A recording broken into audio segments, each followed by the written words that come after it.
Tapos tabahan mo yung mga damit. Tapos paglaban niya, tulungan mo yung papa mo. Eh, alam mo naman na busy yung pagsisimba doon. Ako, dito ako. Siyempre, antay ko yung mga, ano pa naman niya. Ha? Anak, ha? Ngayon tandaan mo, anak, ha?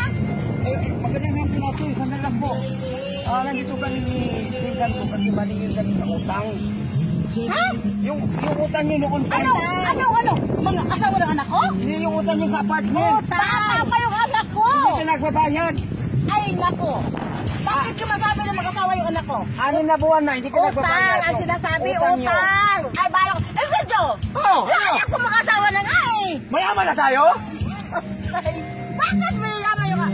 Sabi nga! Ay, Yung utang po nyo, hindi nyo Yung nabayaran. Oo, 6 na buwan. ang anak mo nga daw mag-asawa! Panalo na tayo? Hindi nga!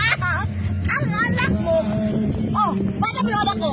Ano nga gawin ko ngayon? Utang nga! Yung utang nyo, sabi Hindi namin, asawa! bayaran. Ay, asawa ka na? Ha? Nay, maglalaba po ako sa ilog. Ano ba? Ano?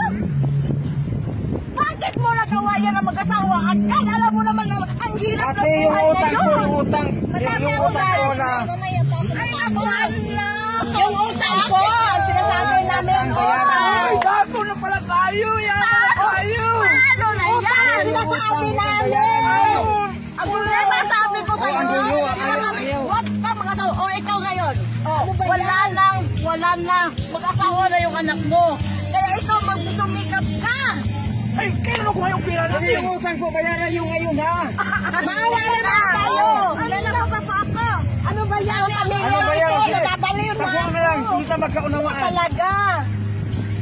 Katulayan mo, mag-asawa yung anak ko. Okay po, salamat po. Sasunod na lang.